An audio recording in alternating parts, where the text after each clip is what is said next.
Hello dear ladies and gentlemen, and in this video I'm gonna show you a crucial game of 7th round of Sinquefield Cup that takes place in United States of America, and this is game between 19-year-old American chess prodigy Hans Niemann and one of the best French chess players, Maxime Vachier-Lagrave, MVL. Round number 7, time control is the same, 1.5 hour for first 40 moves, and from 41st move is extra 30 minutes increment. And Maxime Vachier-Lagrave opened this game with King's Knight move, Knight went to f3, and Hans responds with d7, d5, g3, Knight went to f6, bishop g2, c5, and here simply Hans took an advantage in the center of the board, short castle, g6, with an idea simply to make a fianchetto for the dark square bishop, d4, and here simply was a capture on d4, and dark square bishop went to g7 square with an idea to finish the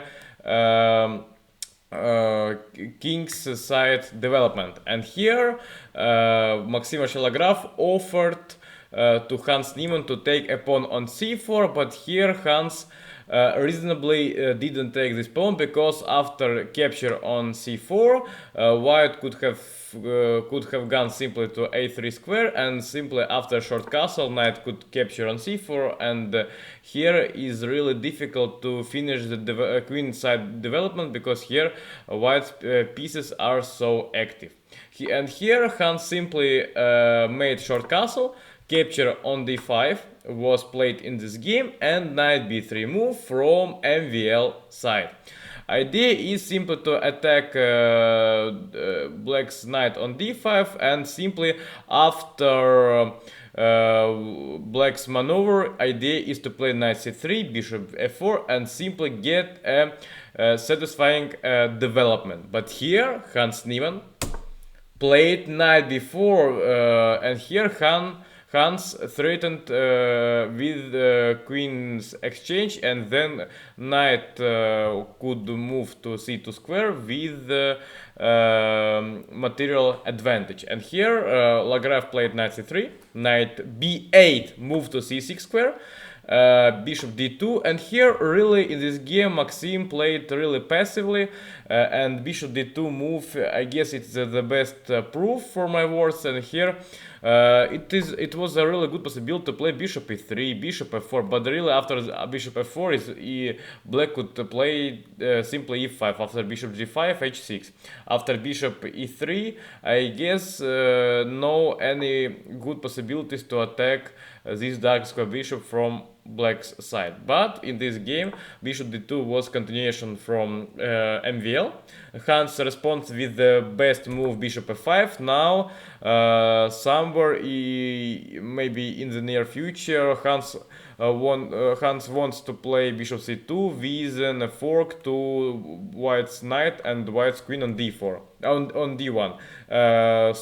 In this case Lagrave played rook c1 simply to control the square c2, rook c8, a3, knight went to a6, it is only a free square to go, and bishop went to e3, and now dark square bishop simply attacks a pawn on a7, and maybe in some variations here Lagrave could simply take a knight on c6 and then take a pawn on a7 and getting an extra pawn. Bishop went to e6, queen c2, bishop f5.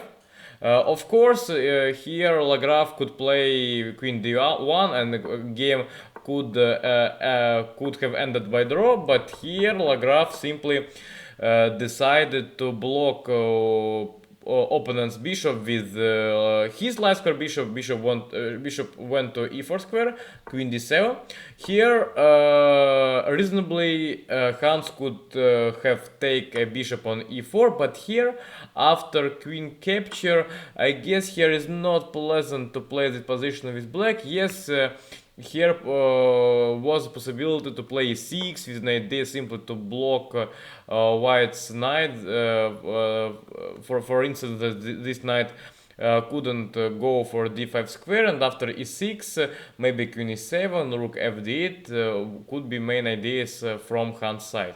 But here Hans simply defends his light square bishop on f5 square and rook fd1, queen went to e6, and simply Lagrave took a light square bishop on f5 square. And here Hans had two possibilities. He could take with queen on e6, and he also could take with his pawn, but really queen exchange is not so beneficial for black side, because after queen exchange and rook d7 it's really unpleasant to play this position against so active white's pieces.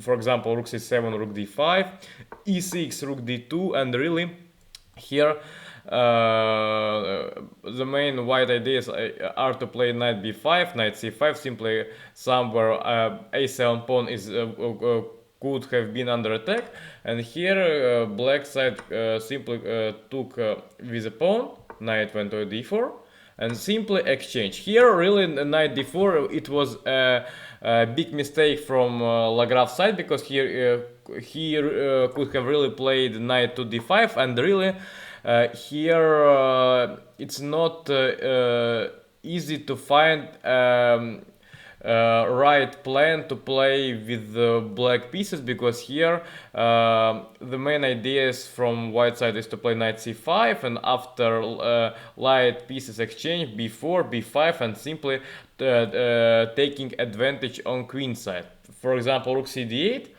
knight f4, queen f6, knight d2, and with knight d, b4, b5, with the fork to both black's knights.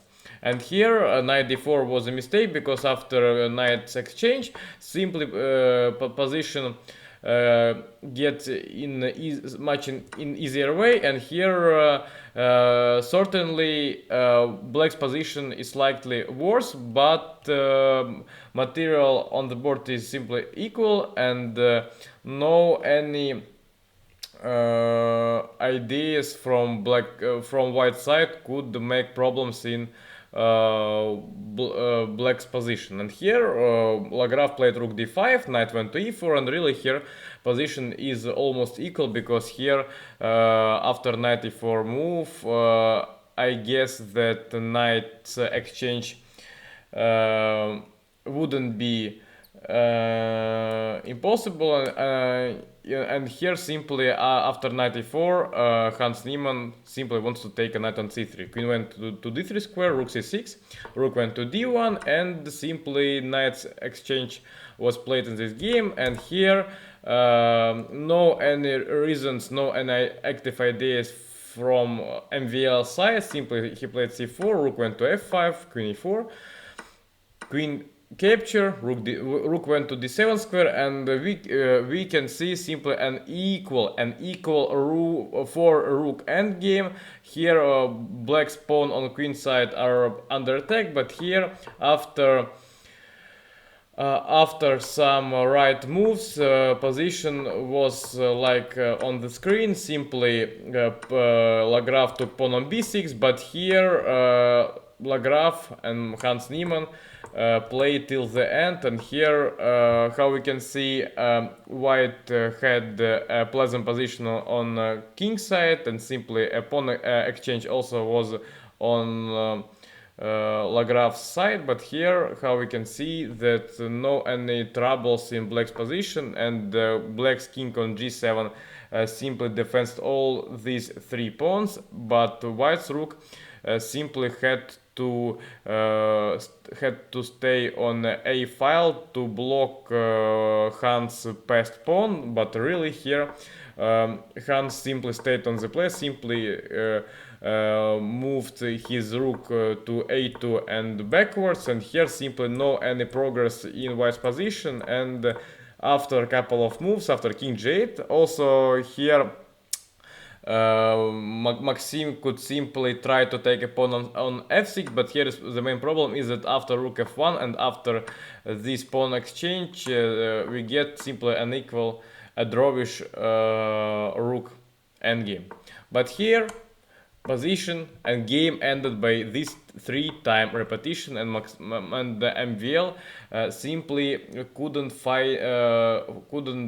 find any solutions how to make a really unpleasant problems for Hans Niemann. And Hans Niemann ended this game with Lagrave in draw, and how Hans Niemann admitted after this game in the interview that he simply couldn't play chess anymore because in